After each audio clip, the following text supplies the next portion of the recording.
She had mapped 4,217 species. The hum of the scanning equipment filled the lab the way silence fills a held breath, constant, precise, and certain of itself.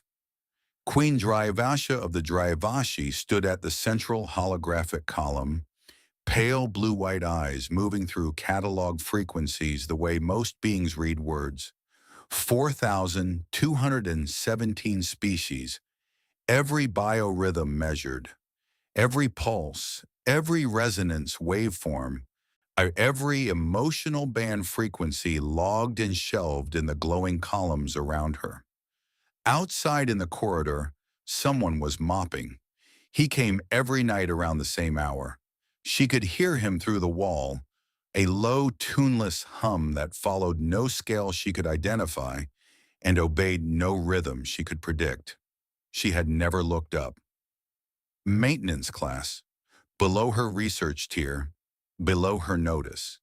His mop handle leaned against her doorframe. It had done so every night for 11 weeks. Tonight, the faintest fluctuation crossed her equipment display, a minor spike in the ambient resonance field. Her silver vein patterns pulsed once beneath her luminous skin, then settled. The equipment noted it. She dismissed it.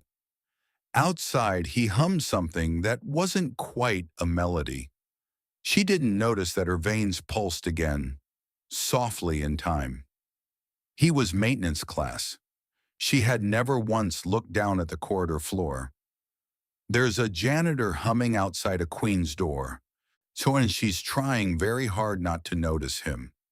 If that pulled something in your chest, you might want to subscribe. Stories like this live here. He left his mop bucket by her door again. She told herself she picked up the mop handle because it was obstructing the threshold sensor. That was the reason, a clean, scientific reason. She placed it on the scanning platform, activated a low-band residual sweep, standard protocol for any unidentified organic contact object. My heart rate impression, steady, thermal trace, moderate, bass rhythm, unremarkable. Then the emotional resonance band opened.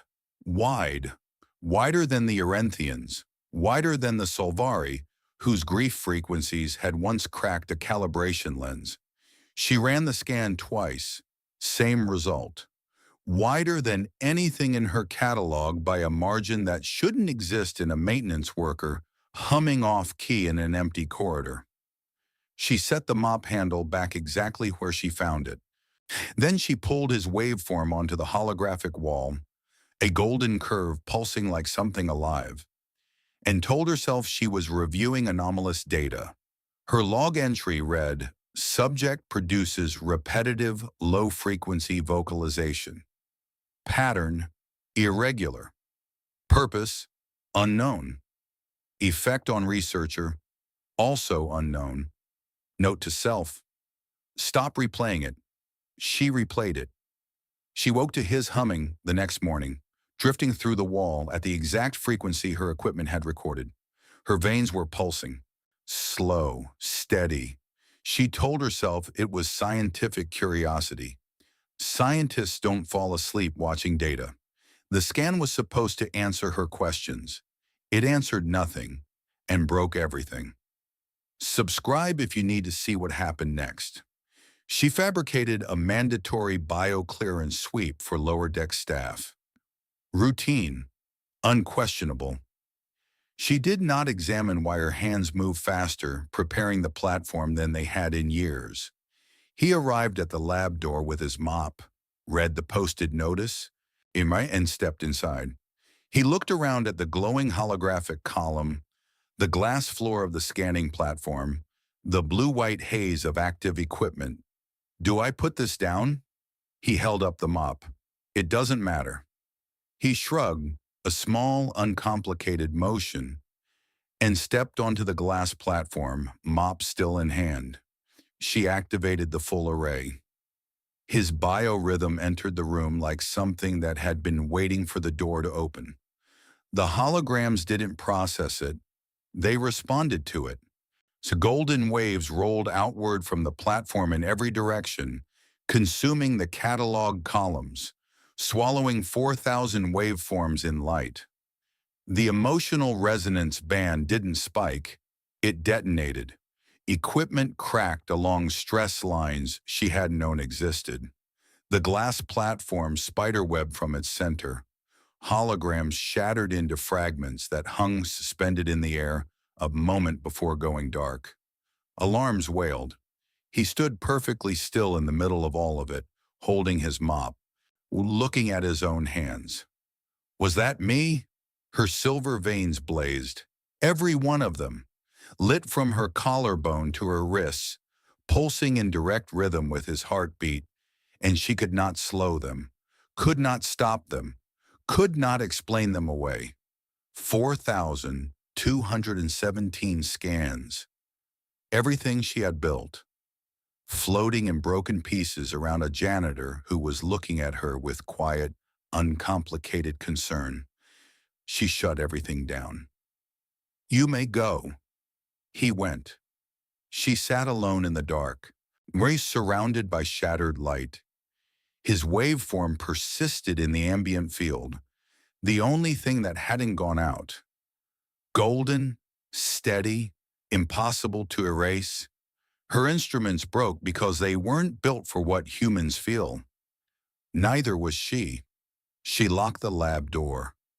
Not to protect the equipment. There was nothing left to protect. She locked it because she needed the silence to make sense of what had happened, and silence kept refusing to cooperate. His humming came through the wall every night. Same hour, same tuneless drift through no scales she had a name for. She sat in the dark with broken hologram fragments still suspended in the air and listened to it the way she used to listen to her own equipment, searching it for data, for pattern, for something she could catalog and shelve and stop thinking about. There was no pattern. That was the problem. On the fourth night, she opened the door. He was mid-mop, mid-hum, moving with the unhurried certainty of someone who had learned long ago that the corridor would still be there when he got to the far end. He stopped when he saw her. Not startled, just attentive. Is your lab okay? Heard something break. The silver veins along her forearms began their slow pulse. She watched him notice them, watched him decide not to ask.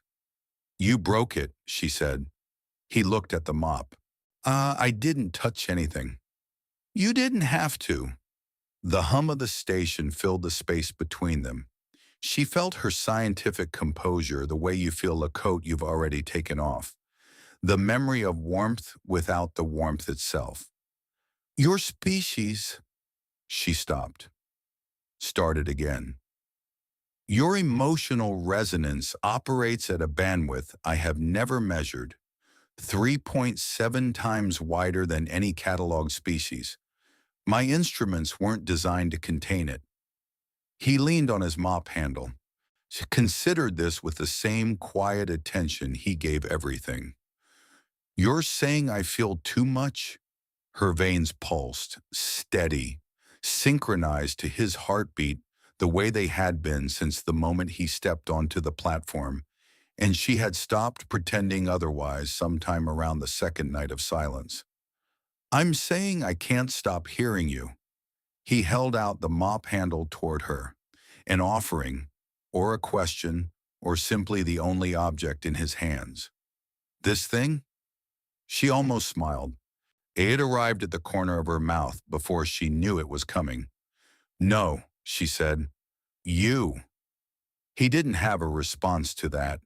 He stood in the corridor with his mop, not smooth, not certain, just present. And that was the thing she couldn't quantify and couldn't stop returning to. He was simply completely there. She opened the door not for data. She opened it because the silence had been louder than the hum, and she was tired of pretending she hadn't noticed. She rebuilt the lab over the following week. 4,217 waveforms had hung on those walls. She did not rebuild them.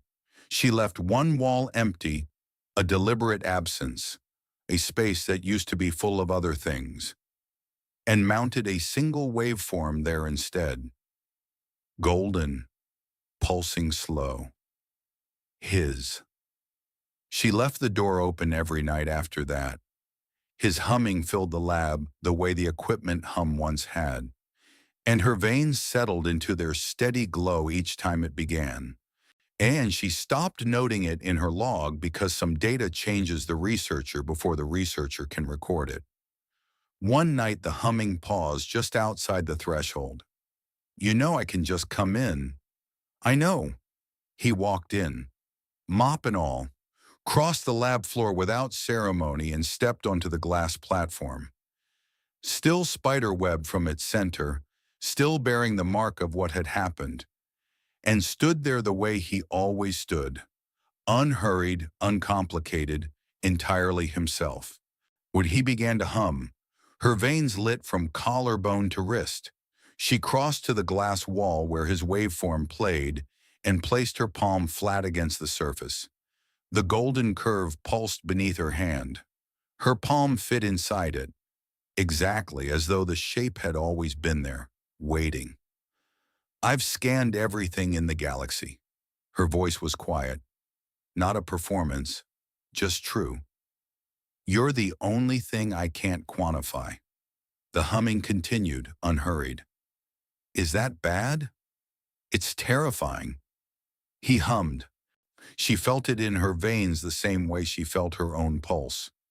Not separate from her, not foreign, just there, synchronized, a frequency she had no instrument to measure and no intention of erasing.